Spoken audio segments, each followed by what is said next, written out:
Hey, salut à tous, bienvenue dans cette nouvelle review. Aujourd'hui, on vous présente Fantasy Realms, un jeu tout récemment nommé au Spiel des Jahres de cette année, donc 2021, au Kennerspiel même plus précisément. Donc ça tombe bien. Ça tombe On en bien. parle aujourd'hui. C'est pour ça qu'on en parle aujourd'hui, parce qu'en fait, Thomas, là, depuis déjà un petit moment, Oui, je me dis, bah, tiens, c'est le moment de ressortir, c'est vrai qu'on n'y a jamais pensé à le review, alors c'est Voilà. un excellent jeu. et chez nous, il est sorti en 2018, si je dis pas de bêtises. Oui, c'est ça, donc c'était assez étonnant. J'étais vraiment ravi de le voir, mais étonné. Mhm. Bon, je dis, bah, c'est cool, mais je pensais que c'était un plus vieux jeu, effectivement. Il est sorti peut-être en 2019 quand même chez nous, ou fin 2018, effectivement. Mais Ouais. donc voilà, seulement apparemment Ouais. en Allemagne maintenant. Dans un premier temps, rapidement, le boîtier, même si c'est pas son point fort, ben voilà, on est plongé dans l'univers de fantastique, fantasy. Mais en fait, ce qui est dommage, c'est qu'on reprend juste des illustrations des cartes. Voilà, bon, on est extrêmement plongé dans l'univers, mais sans plus, quoi. C'est vrai que c'est pas le. Ouais, moi je peux même dire que je trouve moche en fait le boîtier. Honnêtement, je trouve qu'il fait vieillot, je trouve qu'il me donne pas envie. Et pour moi, le but d'un boîtier, c'est que quand je vais dans un magasin, je m'arrête et je dis ah c'est beau, et donc je vais regarder la boîte. Ouais. Ici, pour moi, ce sera peut-être pas le cas. Ouais. Voilà, donc je Mais me c'est fais vrai peut-être pas que arrêter. clairement, Je trouve qu'il remplit pas son job, mais c'est mon avis. c'est vrai que c'est un point un peu dommage. Donc clairement, là où il remplit son job, c'est au niveau du gameplay. Vous allez voir, c'est assez simple, mais il y a beaucoup de profondeur. Là, par contre, je Et, suis d'accord. ouais. En fait, Non, vraiment très cool la comme complexité va être dans le pouvoir des cartes. Mais donc, qu'est-ce que Fantasy Realms? Allez, quel est le synopsis, Thomas? Le synopsis, c'est ça aussi un petit bémol, c'est que c'est pas si accrocheur que ça. En fait, on va essayer de construire le royaume le plus puissant possible en combinant, en créant un royaume cohérent, j'ai envie de dire, en harmonie. Donc, par exemple, si on a un sorcier démoniste, on va essayer de faire des trucs démoniaques avec une bougie, avec le beffroi et le livre des mutations, pour faire des trucs démoniaques, et ça va bien se combiner ensemble, tout ça. Enfin, voilà, c'est à peu près l'idée. Tu dis que le synopsis n'est pas super accrocheur. Je suis plus ou moins d'accord avec toi, et en même temps, je suis pas d'accord avec toi parce que, Ouais. bon, peut-être expliquer que le jeu. En fait, on ça est se les joue- maîtres d'un pays lointain, quoi. C'est ça, j'ai oublié de dire. Donc, le jeu, ça ne se joue qu'avec des cartes, si tu arrêtes de me couper. Et en fait, je trouve que c'est un peu. Allez, le synopsis est quand même réaliste, puisqu'au final, quand on va créer notre royaume, on va créer notre royaume avec notre main de cartes, et au final, ben, c'est assez cohérent. Parce que les cartes qu'on a, plus on va marquer de points, plus on va avoir un royaume qui est cohérent. Et donc, Ouais, ça qui est c'est vrai que pour bien. optimiser, on peut créer un royaume cohérent. Ça, c'est vrai que c'est plutôt pas mal fait. Et donc ça rentre dans la thématique. Mais bon, disons plutôt comment on joue à ce jeu, Thomas. Comment on joue à ce jeu? C'est très simple, comme je l'ai dit. En fait, on va avoir chacun, dès le départ, 7 cartes en main, sauf à 2 joueurs, on y reviendra après. Et à son tour, eh ben, on aura le choix entre soit piocher une carte de la pioche, l'ajouter à notre main, en défausser une autre, soit de prendre une carte de la défausse, la mettre dans notre main et en défausser une autre. Bien sûr, le premier joueur, il n'aura pas le choix, il va devoir piocher une carte, en défausser une. Puis le second joueur va soit prendre la carte défaussée ou en piocher une, en défausser une nouvelle, ainsi de suite. Il y aura de plus en plus de choix, évidemment, dans la défausse.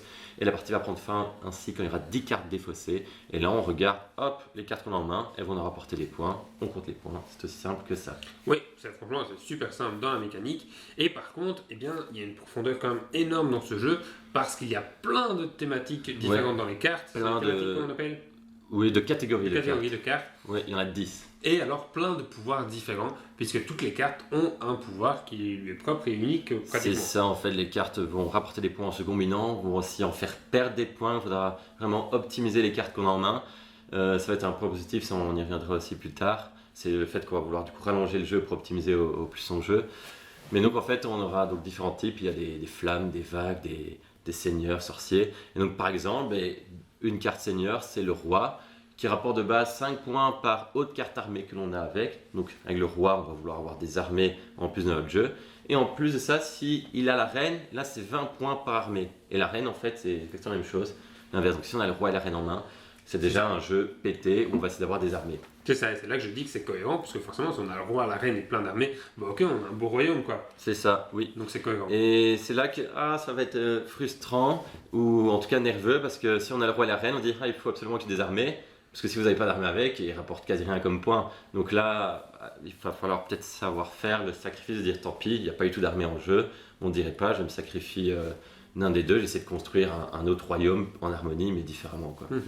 J'aime beaucoup le jeu, moi personnellement, parce que bah, c'est un jeu de combo, c'est un jeu comme ça où on va être content de prendre des cartes, on va être content d'optimiser son jeu, Ouais. on va toujours vouloir optimiser comme ça, on va se dire ah bah tiens bah, cette carte là en fait elle me rapporte 3 points de plus donc je vais la prendre, mais attention parce que si je la prends, mais ça se trouve elle va masquer une autre carte parce que dans des conditions de Aussi, l'autre oui, carte, tout je à peux fait. pas prendre ce type de carte là.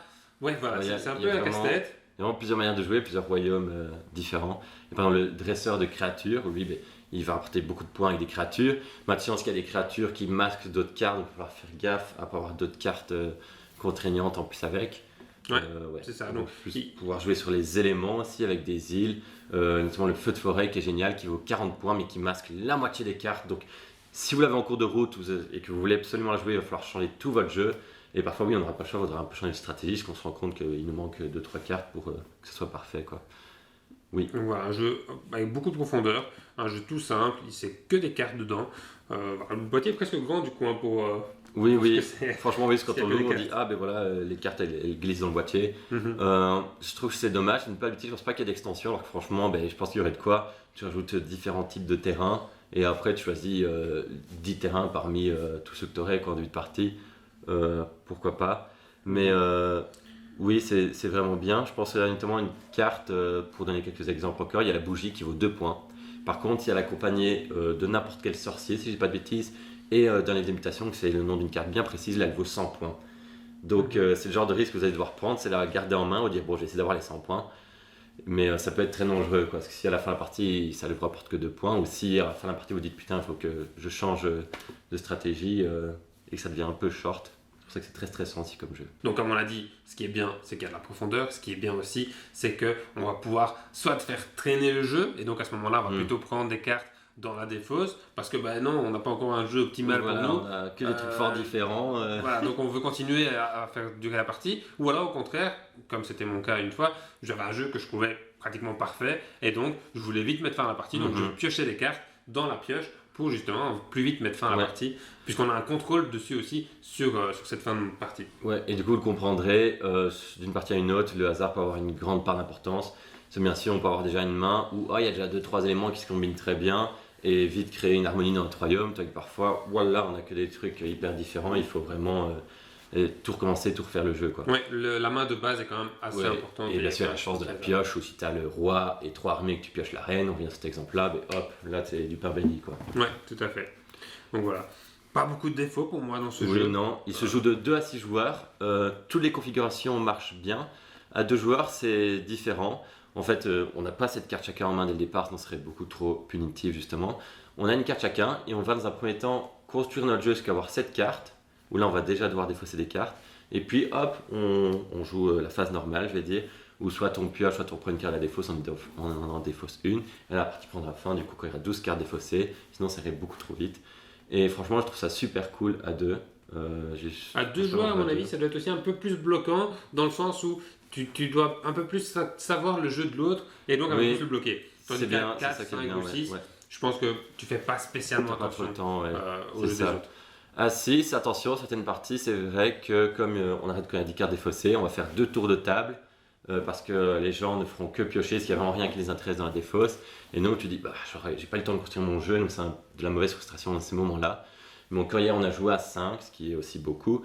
Mais en fait, ce qu'on a vu, c'est que oui, on est nombreux, mais du coup, il y a plus de chances qu'il y ait des cartes au milieu dans les fausses qui nous intéressent. Et donc, le jeu va se prolonger. Je pense qu'on a fait 6-7 tours de table, quoi, c'est pas plus. Donc, ça, c'était plutôt pas mal. Oui, tout à fait. Voilà, très bon jeu, Fantasy Glyphs. Ouais, je serais content, moi, si on emporte le Kenner Spiel. Bah oui, je ne serais pas déçu. Je serais pas déçu. Un jeu, du coup, avec des prises de risque aussi, qu'on a dit, on peut appeler. Donc voilà, jeu très très cool. Oui. Pas de défaut. Quasiment pas, non, un peu de hasard qui peut intervenir de temps en temps, mais voilà. D'une partie à une autre, mais comme une partie se joue vite, en fait, c'est pour ça que c'est pas trop grave. Au pire, t'en refais une derrière, quoi. Tout à fait.